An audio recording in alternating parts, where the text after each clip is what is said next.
Thanks for joining us. I'm Leanie Lambrink. A fatal police shooting outside of Whitehorse. RCMP say they shot and killed a man yesterday. It happened in the Marsh Lake area, about 50 kilometers southeast of the capital. Tori Fitzpatrick brings us the latest. The Yukon Coroner Service says it's investigating the death of 55-year-old Whitehorse resident Christopher Delaney. In a statement Tuesday morning, Yukon RCMP said they were searching for Delaney. A warrant had been issued for his arrest in relation to a firearms incident on the weekend. In its statement on Tuesday night, RCMP said Delaney was located near the McClintock River Bridge around 1 p.m. yesterday. And during that interaction, a, quote, police-involved shooting occurred, resulting in his death. Police say they've notified the Yukon Coroner and the Territorial Department of Justice. The Coroner Service says it is working with the Alberta Serious Incident Response Team, or ASIRT, to investigate. ASIRT investigates serious incidents in the Yukon that involve RCMP officers. The Coroner Service says it will not provide any further information at this time. Tori Fitzpatrick, CBC News, Whitehorse. A Gwich'in man from Inuvik says he had a stressful experience with U.S. border agents last week. He'd been on his way home from a family trip to Costa Rica when he was questioned and detained in an American airport. The Assembly of First Nations issued a travel advisory this week warning of situations just like his. Jocelyn Chappelle has the story. Harley Manakis was traveling back from Costa Rica with his family on Thursday. They were heading home to Inuvik. He had his passport, status card, and Gwich'in tribal card. But during a layover in customs, border agents detained him. Manakis believes they had questions about a 25-year-old cannabis possession charge. So he tried to invoke his J Treaty rights to freely cross U.S. borders. Under the J Treaty, anyone with 50% Aboriginal blood can cross the border without restriction. However, that must be proved through blood quantum and must be supported by specific documentation. That may include border agents asking for a declaration of blood quantum, a valid status card, a long-form birth certificate, and a photo ID. But Manakis says this was news to him, since Canada doesn't use blood quantum. He says luckily, after around 2 hours of being detained, his family was able to coordinate with the Gwich'in Tribal Council and Chief to get proof of blood quantum sent to the agents. More or less, they put me through hell for 2.5 hours, and that was luckily that I managed to get the phone call to my wife and tell her I needed the blood quantum, and thankful to my uncle, my auntie, chief and council that everybody jumped in and a few more extra people, and they got me that paper at the right time.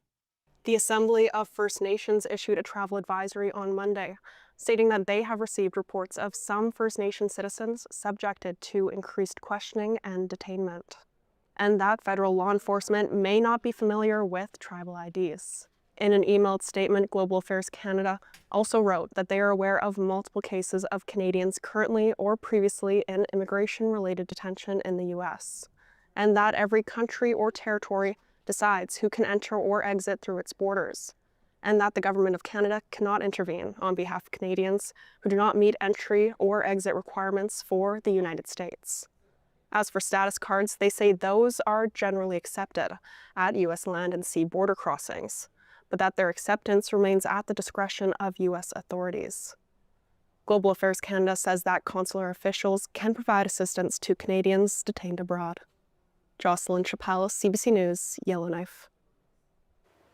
A man from Betchakon, NWT, has been waiting for months to get a public housing unit. His home burned down in July, and now he's living in a wall tent as he waits for a new place. Tamara Merritt has his story. A little bit frustrating, nobody come to. Nobody will be your side to supporting you. George Chocolate is 63 years old and lives in Betchakon. His house burnt down 6 months ago. The cabin I used to live in, that's an old cabin, it's just a pipe, what do you call it? Just a plywood, and inside and outside, it's all dried up probably. And the car got on fire. And this burned up fast. So Actually, I got to jump out from my window. He's applied to the Housing Authority for public housing, but is still waiting on a meaningful response. As he waits, he's living in a wall tent with no running water or electricity and in freezing temperatures. His sister Rose Bailey is concerned for her brother's health. But he needs a warm place because there's no running water, nothing, and he does everything at my house. Laundry, washing clothes, and stuff like that. And I noticed the other day he has sores on his legs, and it doesn't look good to me. Bailey said the Clecho government helped her brother with the wall tent, but it's not enough to quell her concerns.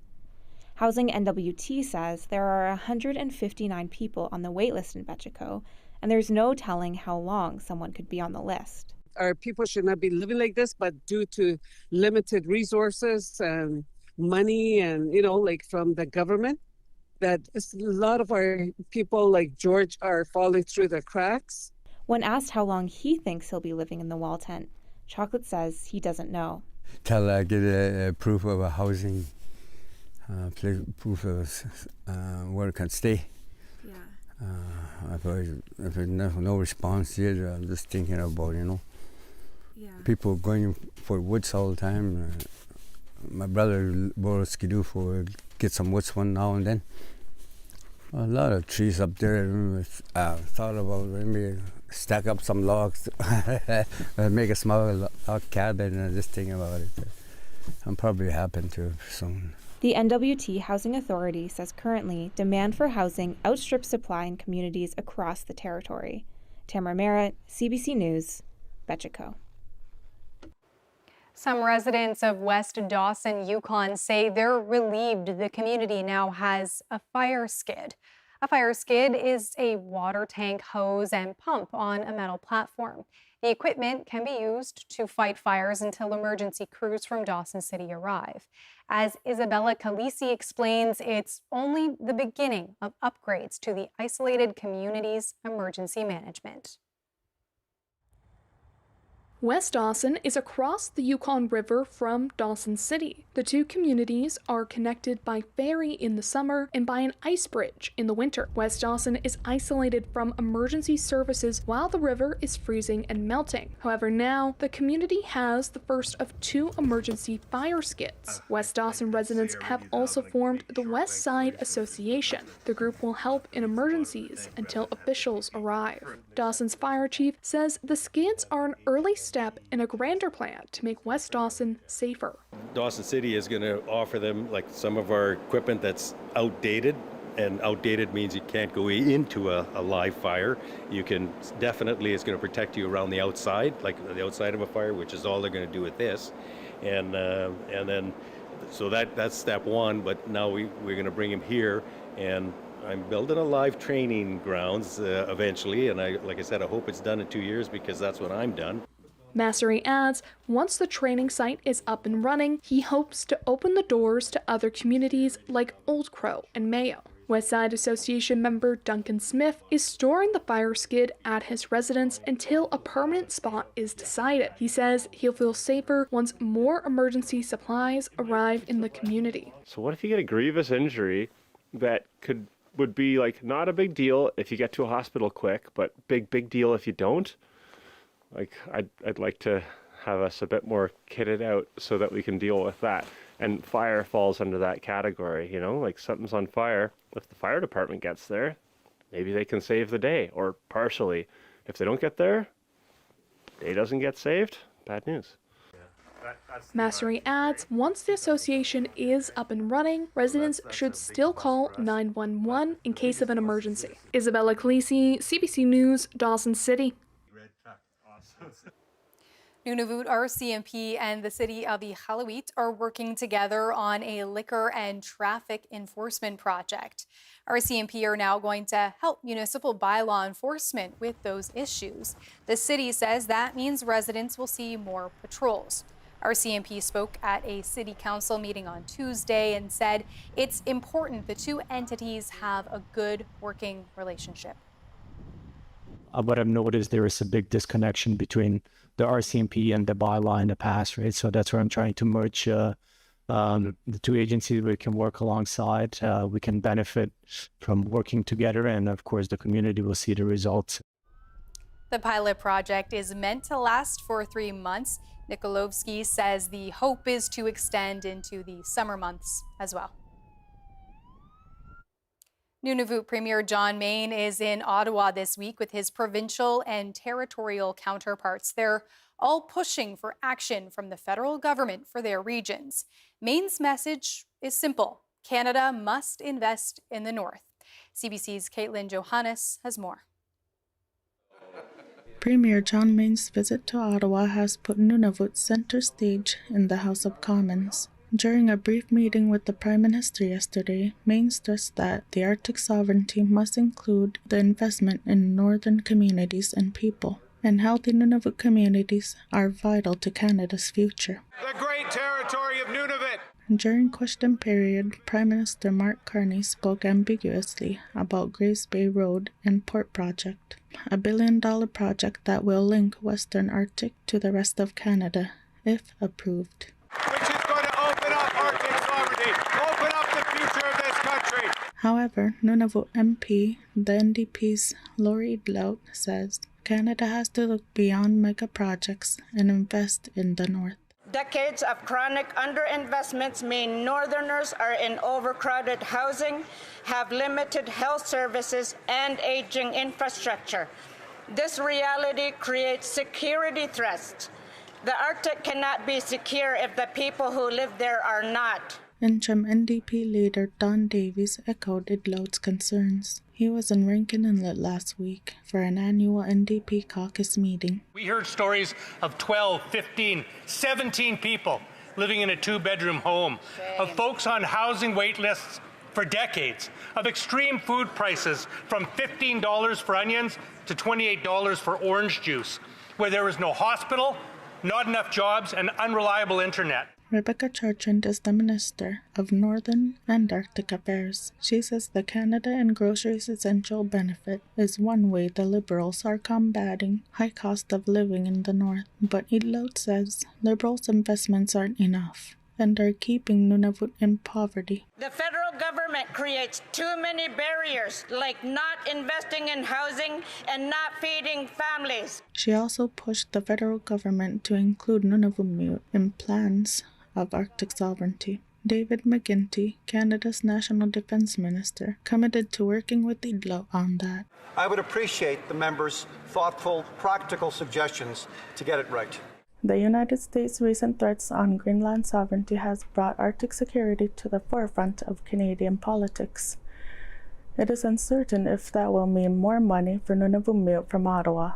Caitlin Jonas, CBC News, Iqaluit.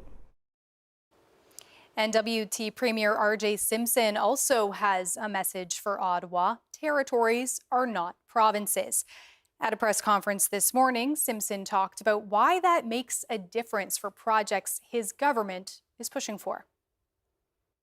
I want to see all of the jurisdictions in Canada do well. I want to support everyone in the Federation. But that being said, we need to recognize that the territories are not provinces. Provinces have larger populations. They have corporate bodies in them that all of this helps them raise revenue, tax revenue. We don't have that luxury. Essentially, if we want new infrastructure, we want new programming, we're dependent on the federal government. And so when the federal government starts rolling out Arctic programs, it really needs to look to the north. I think that Canada is an Arctic nation, and you look in Manitoba, Quebec, Ontario, there's portions there that could rightly be called Arctic. But the fact is, the need is in the territory, the need is in the Northwest Territories, the Yukon and Nunavut, and that's where our focus is, ensuring that those lines don't get blurred and monies that are carved out for the North actually come to the North where it's most needed. There are some profound differences between our capacities in the territories. The way that we can invest is constrained heavily by the financial systems that we operate within. All three territories are capped in the debt that we can take on. That's by the federal government. That's different than the provinces, right? So we need to ensure that there's awareness of that, and that's why we come to these kind of meetings, and that's why we want to meet directly with the federal government so that they understand the perspectives of the territorial governments. Gatherings between the Prime Minister and Canada's premiers aren't always amicable. Before tomorrow's meeting, there are signs of unity in the face of unpredictable times. However, as Rafi Boudjikanian reports, that unity could still face internal challenges. It's a pleasure to have this opportunity to sit down. Prime Minister Mark Carney with an opportunity to appear as a convener. We don't always agree on everything, but I think we've got a really solid base to start on. The premiers of Alberta and BC have been at odds over Ottawa's preliminary plan for a new oil and gas pipeline to BC's northwestern coast, a difference Carney is looking to settle. We've got some work to do, of course, and consulting with First Nations, but we've pledged to keep the Premier in the loop as those conversations go on. Alberta is not yet at a phase where they have even identified a site where the pipeline is going to exit to. They haven't identified a proponent that will be paying for it. The MOU requires a private proponent. They haven't engaged with First Nations along the coast or received consent related to that. So they are at a very early stage in this project. But as all 13 of Canada's provincial and territorial premiers gather, there is more uniting them than keeping them apart. A trade war with the U.S. president that seems nowhere near done. A White House official again targeting the Prime Minister today. I've seen what happens when a technocrat tries to pivot and become a politician. It never really works out well. So I would just encourage Prime Minister Carney to do what he thinks is best for the Canadian people, not his own virtue signaling. On that front, no criticism of Carney from anyone in power in Canada. I think the Prime Minister has stood up for Canada. I think all of us as premiers want to stand up for Canada. Let us not allow other people to dictate to us how we govern. We've showed a united front, and it doesn't matter what political stripe the premiers come from. We have a very, very close relationship with each other, and we work together and we work things out. But that unity will likely be tested further in the months to come. An American official commented recently on how he's keeping an eye on Alberta's separatist movement. And a Quebec provincial election expected later this year still has the Souverainist Parti Québécois ahead in the polls, and it's promising to hold a referendum on Quebec separation. Rafi Boudjikanian, CBC News, Ottawa.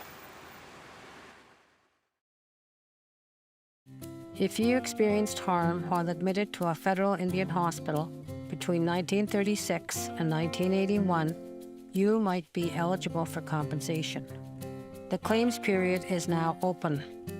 Free supports are available to help you submit your claim.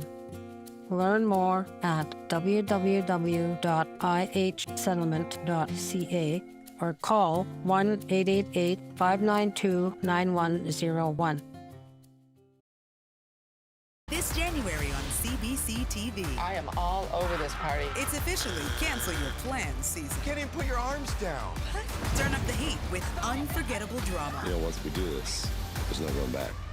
Unstoppable laughs. Get up. Family favorites. Let's play the feud, everybody. And gripping mysteries. How gruesome indeed. This January, find everything you need to see. Exactly, for sure. On CBC TV. And stream anytime on CBC Gem. I'm heading to the African continent and across the diaspora to speak with activists, artists, athletes. I'm Amanda Paris, always pushing the conversation forward. And this is For the Culture. Are you serious? And shuffles off upstairs, all secretive.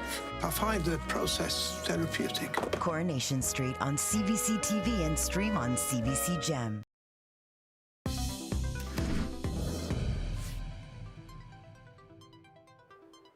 Welcome back. Today marks the final day of the Khmushik Teeth Gathering in Iqaluit. The event brings Inuit dog mushers together to share knowledge and sustain cultural sledding traditions. The Qikiqtani Inuit Association invited dog mushers from across the Baffin region to take part in the gathering. The federal government has funded initiatives like this since 2019 as part of reconciliation efforts. Today, participants took part in a whip and harness making workshop. We've heard very positive feedback from the mushers so far. They've been talking about their general needs, how to prepare for having a dog team, and how to give care for dogs when they're puppies through adulthood. Idlaut Sudlovinik says funding is available to dog team owners to help cover essential needs. That funding can be used to maintain an existing team or start a new one. She says there's been an increase in the number of dog team owners in the Baffin region because of the initiatives. The Chimut gathering is held at least every 2 years in Iqaluit. Nearly half the members of the Federal Women Veterans Council have resigned in protest. It was created by the Trudeau government to improve conditions for women in the military. But as Kayla Hounsell explains, now some members say they're hitting a brick wall. Jessica Miller served her country for 22 years as a medic in the Canadian Armed Forces. She then felt compelled to volunteer with a group created by the federal government to help deal with gender inequity in the military. It was a very toxic environment at times. Now, nearly half of the 12-member Women Veterans Council have resigned in protest. 5 of us Canadian Forces women veterans have stepped down due to the inability to make any change, any transparency in the government, the frustration of not knowing why we're on this committee and what we're doing, being gaslit. In an open letter, they say they did not have a clear mandate, credible mechanisms to engage with women veterans, opportunities to influence decisions, or dedicated resources. When women joined the forces. In 2024, the Standing Committee on Veterans Affairs released a report that found female veterans remained largely invisible and their specific needs often neglected by the Canadian Armed Forces and Veterans Affairs Canada. The Trudeau government said it would respond to all 42 recommendations, including creating the Women Veterans Council. Miller says things began to change with the new government. We asked the minister directly, are these recommendations, the 42 recommendations, are we still working on these? Because we haven't gained any ground here at all. We also tried to talk to the minister about this. Ms. McKnight, what about the Women's Veteran Council? It's pretty ironic when the very council that's put in charge of ensuring that there's action is now saying we're being treated like pawns here. Why aren't you listening to Come back and Minister? talk to us, Minister. Come on. The minister did provide a statement saying, as a voluntary advisory group, we respect the decision of any member who chooses to move on to other opportunities and continue to welcome their advocacy. I had to change my morals and values in order to be on the council, essentially. Miller is vowing to continue to fight for women veterans in other ways. Kayla Hounsell, CBC News, Sweets Corner, Nova Scotia. A pair of Olympic champions have been named Canada's flag bearers for the opening ceremony of the upcoming Winter Games in Italy. Alexander Silverman on who they are and why they were chosen. Two powerhouse freestyle skiers will lead Team Canada into the start of the Milano Cortina Games. Olympic champions Mikael Kingsbury and Marielle Thompson were unveiled as flag bearers. The pair will have the honor of carrying the maple leaf during the opening ceremony in Livigno Snow Park. I had goosebumps. And to be selected is really special and incredible. This is the fourth Olympics for the skiers, who both made their debut in Sochi in 2014. They're the same age, both 33, and their successful careers started at the same time. Team Canada says Thompson and Kingsbury were selected not only for their performance, but also for career longevity in challenging sports. Thompson, a two-time medalist in ski cross from Whistler, BC, won gold in Sochi and silver in Beijing. She has 36 World Cup wins. Her career is marked by challenges after bouncing back from 2 serious ACL injuries that required intensive surgery. So to be able to lead Canada after overcoming a lot of things this past year is really special, and I can't wait. Just this past weekend, Thompson had her 74th career World Cup podium, ranking her second all-time in ski cross. Kingsbury, her co-flag bearer, is also coming off a milestone finish. The Quebecer recently earned his 100th World Cup victory, the first freestyle skier to accomplish that feat. He's widely considered the greatest mogul skier of all time. Kingsbury has medaled at all 3 Olympics he's competed in: silver in Sochi in 2014, gold in Pyeongchang in 2018, and silver in Beijing in 2022. He says becoming a flag bearer is a recognition that stands out. The best honor I've ever received in my life, and as a Canadian in sport, I think this is one of the biggest you can get. Kingsbury will have 2 opportunities to medal in Milano Cortina since the dual moguls event was added, where 2 skiers compete side by side on the same course. Both of Canada's flag bearers will be athletes to keep a close eye on as top contenders to reach the podium. Alexander Silberman, CBC News, Regina. Residents of Arviat Nunavut got to test their video gaming skills in a tournament for the popular shooting game PUBG. The Hamlet office hosted the event last week for 100 players. Arviat's Director of Community Development says registration filled up fast.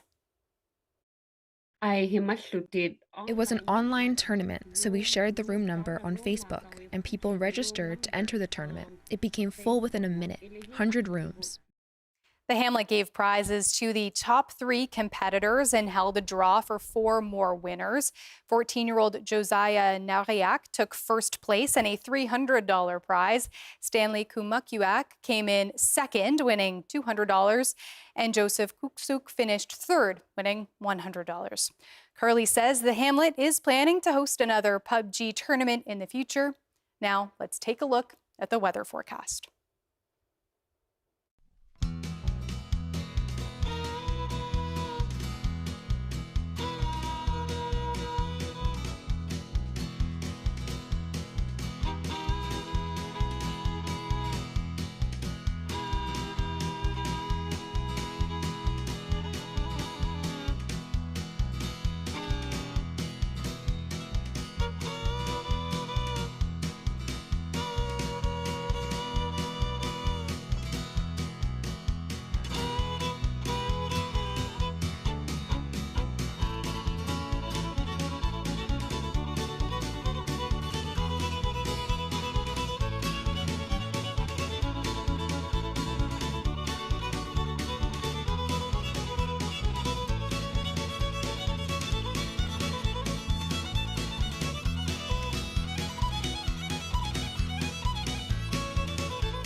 That is Northbeat for tonight. For news anytime, head to cbc.ca/north.